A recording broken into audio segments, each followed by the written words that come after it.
네, 국회에서 취업준비생의 인권을 위한 보호법 제정을 추진하고 있습니다. 이렇게 국회에서 취준생 인권보호법을 위한 움직임이 있는데요. 네, 잡정보센터에서는 취준생들의 인권을 지키는 방법을 알려드리는 취준생 인권위원회가 있습니다. 네, 그동안 몰라서 넘어가고 또 알면서도 취업시장의 약자라서 넘어가야만 했던 그런 일들 많이 겪으셨죠. 오늘 이 코너를 통해서 조금이나마 자기 권리를 당당하게 외칠 수 있기를 바라보겠습니다. 네, 오늘 도움 말씀 주실 취준위원장이자 안방대감, 트러스트원 취업 컨설팅의 송진원 노무사님 함께하겠습니다. 안녕하세요. 안녕하십니까? 안녕하세요. 네, 그리고 또 2부의 도우미 신세미 캐스터도 함께합니다. 어서 오십시오. 안녕하세요. 안녕하세요.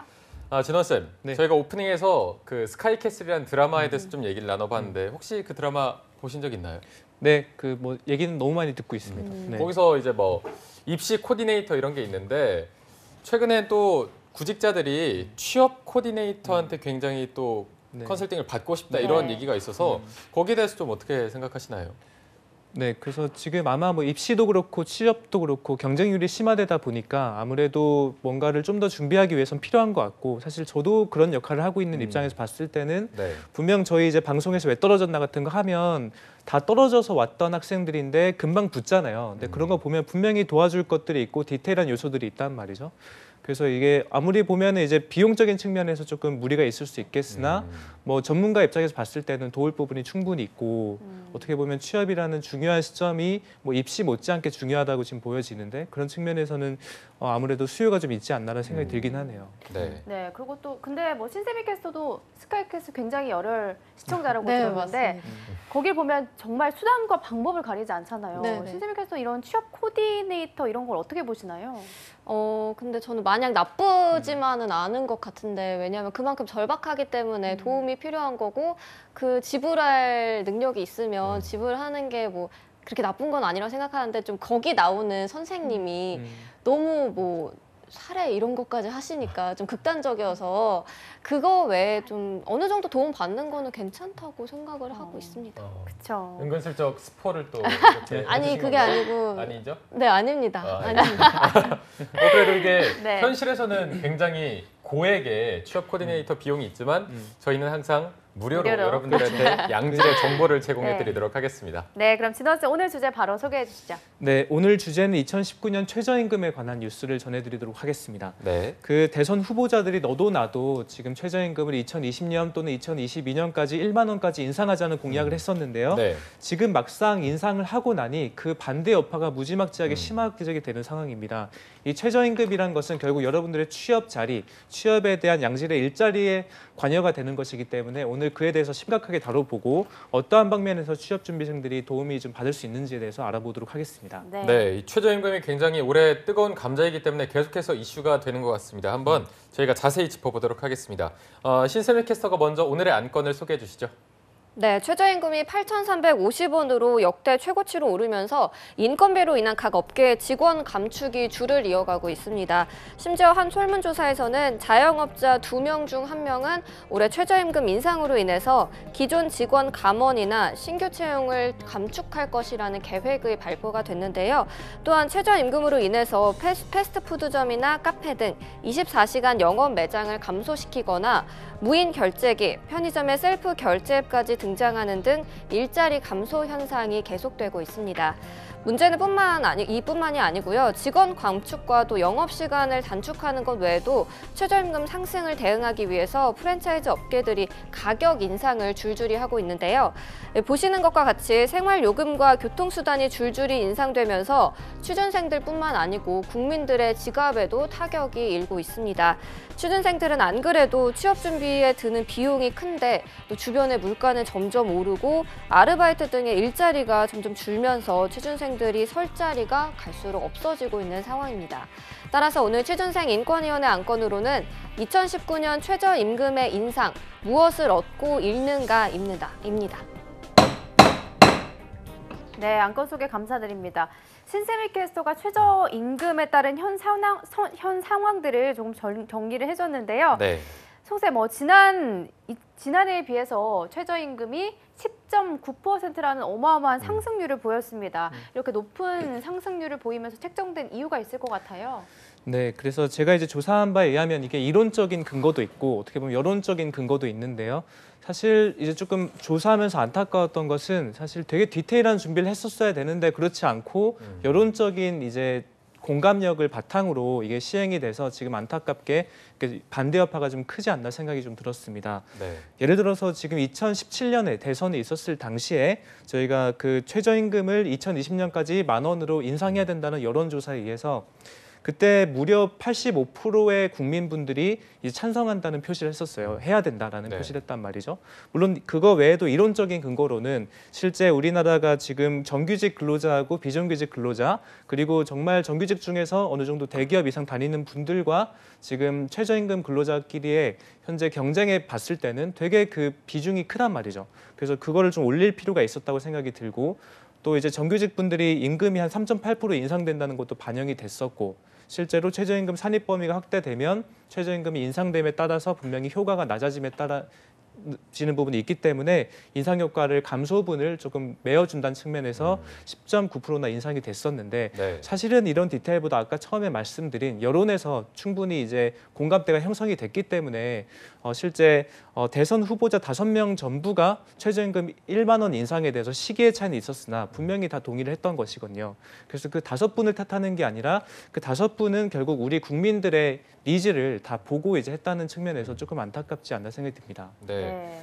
어쨌든 굉장히 급격하게 인상을 했기 때문에 부작용이 실제로 나타나고 있어서 저희가 실제로 나타난 부작용 사례들 한번 정리해 볼 필요가 있을 것 같아요. 그렇죠. 이제 그 최저임금 1만 원 플랜 같은 경우는 실제 내수 진작 또는 이제 아래로부터의 이제 소비 진작적인 측면에서는 분명히 도움이 되나 사실 제가 지금 이제 말씀드릴 부분은 부작용적인 측면인데요. 네. 실제 이제 아까 말씀드린 국민 기본소득 확충에 따른 그런 이제 시너지 효과와 달리 어떤 이제 부담들이 있었냐면 경영계 같은 경우는 실제로 최저임금이 인상됨에 따라서 인력 자체를 뽑지 않고 있어요. 왜냐하면 매출이 그만큼 많이 안 오르는 이제 경제 상황에 따라서 비추어 봤을 때 네. 여러 가지 측면에서 지금 일자리가 많이 줄어들고 있는 상황이고 그에 따라서 저희 뭐 청년층이라든지 또는 이제 근로자 자체들이 뭐 최저임금을 받고 못 받고를 떠나서 일자리가 없으니 취업이 안 된다라는 부분에 대해서 훨씬 더 지금 심각하게 느끼고 있는 상황인 것 같습니다. 네. 그래서 뭐 일용직 근로자라든지 임시 근로자 포함해서 실제 전반적인 아르바이트를 포함 전반적인 일자리 자체가 없어지는 수준을 지금 나타내고 있는데 그 부분이 이제 최저임금이 급격하게 인상됐기 때문이 아닌가라는 여론 인상이 훨씬 더 심하게 나오고 있는 상황입니다. 네. 네. 그래도 문제 발생에 대한 대비를 했을 것 같다는 생각이 드는데 어떤 부분을 놓쳤기에 이런 문제가 발생하는 걸까요? 그렇죠. 이제 방금 말씀드린 국민 기본소득을 확충한다는 것은 분명 필요한 부분이 맞습니다. 그리고 최저임금을 받는 취약계층은 분명히 저희가 인상을 통해서 보호를 해줘야 되는 부분이 맞아요. 하지만 이제 정작 지금 이제 임금을 올려서 지급해야 될 소상공인분들 또는 중소기업분들의 어느 정도 준비 정도는 저희가 파악이 안 됐다고 보게 되는 것입니다.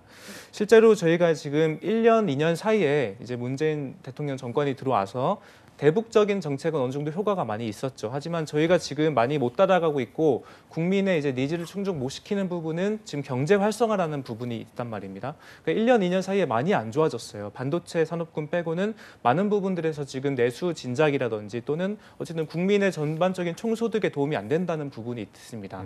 네, 그럼에 따라서 최저임금만 올려놓고 내수 진작이 안 되니까 더 비판 여론이 좀 세게 몰고 있지 않나 생각이 듭니다. 네. 네. 저희가 뭐 취준생을 위한 방송이긴 하지만 자영업자나 영세업자의 고충이 이해가 안 가는 게 아니기 때문에 어느 쪽에 좀 손을 들어주기도 애매한 입장인 것 같고요. 그래도 정부가 좀 대안이 있어야 될 것 같고 네. 대안을 많이 준비했을 것 같거든요. 어떤 식으로 네. 좀 준비를 하고 있나요? 그러니까 일단은 아까 말씀드린 85.1% 정도가 찬성을 했음에도 불구하고 2년 사이에 일단 국민의 여론은 반대한다는 입장이 80%가 됐어요. 네. 완전 반대가 돼버린 네네. 거죠. 그래서 정부도 지금 어느 정도 이제 최저임금 인상이 이미 돼버렸기 때문에 그에 대한 중요성을 강조하고 고용시장의 악영향이 이제 제한적일 거라고 의견을 내세우고 있지만 네. 사실은 뭐 그런 이론적인 데이터보다 이미 민심이 지금 많이 돌아선 상황인 것 같아요. 그러니까 지금 이제 해야 될 것이 더 중요하다고 보는데요.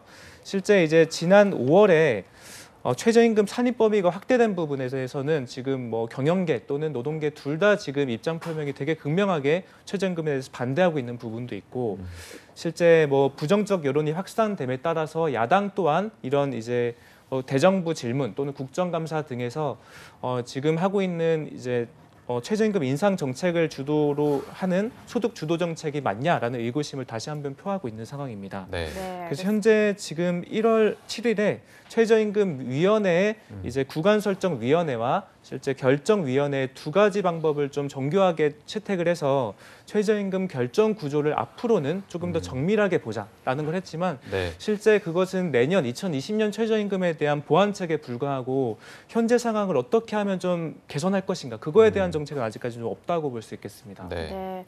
좀 문제들이 하루라도 빨리 개선이 되면 좋을 네. 것 같은데요. 취준생들 입장에서는 네. 아르바이트 자리는 줄고 또 물가는 오르기 때문에 점점 더 설 곳이 없어지는 것 같습니다. 네. 이러한 상황에 대해서 우리 취준위원장으로서 송쌤의 위로나 격려 한 말씀 부탁드립니다. 네, 그래서 이게 지금 정말 어려울 것 같아요. 취업준비생들 저랑 같이 하고 있는 분들도 보통 아르바이트를 하고 그 이제 비용을 모아서 뭐 영어 점수를 딴다던가 또는 생활비에 보태던가 이런 부분들이 되게 많거든요. 왜냐하면 취업이 지금 이제 뭐 1년 정도 안 되는 거는 어쩔 수 없긴 한데 2, 3년 넘어가면 실제 뭐 집안 가정도 조금 어려워질 수가 있고 충분히 되게 어려운 부분을 공감이 많이 돼요. 특히나 뭐 물가도 아까 전에 신세미 캐스터님이 소개해 주신 것처럼 물가도 되게 많이 오르고 있는 상황이고 뭐 취업은 그만큼 포지션이 낮아지기 때문에 지금 안 되고 있고 그래서 일단은 제가 좀 말씀드리고 싶은 것은 여러분들이 정부 지원금을 많이 받았으면 좋겠어요. 이것들에 대해서 잘 모르시더라고요. 아는 분들은 있는데 실제 정부 지원금이 한 달에 한 60만 원 정도 주는 이제 정책들도 있거든요. 청년 네. 구직활동 지원금이라든지. 그래서 그런 부분을 면밀하게 좀 보시고 여러분들이 최대한 취업될 때까지 죄송하지만 좀 버티라는 말씀을 드리고 싶습니다.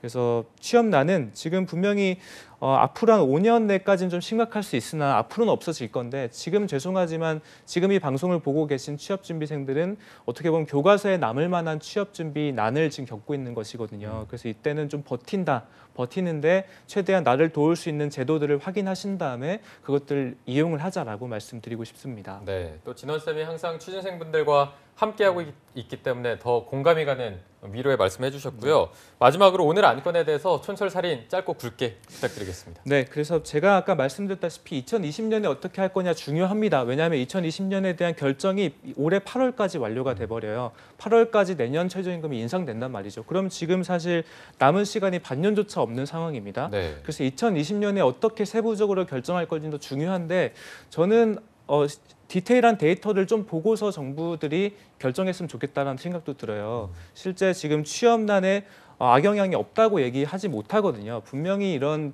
취업난이라든지 자영업자들, 소상공인들의 그런 경영에 분명히 최저임금은 지금 안 좋은 효과가 있습니다. 그래서 여론은 찬성하더라도 국회에서 또는 이제 정부에서 명확하게 디테일한 요소들을 점검하시고 그 다음에 이 제도들을 확인하고 시행하는 것이 올바르다고 봅니다. 네. 네, 알겠습니다. 쌤의 한마디까지 들어봤습니다. 오늘 취준위를 위해서 수고해 주신 송진원 노무사님 그리고 신세미 캐스터 두 분 고맙습니다. 고맙습니다.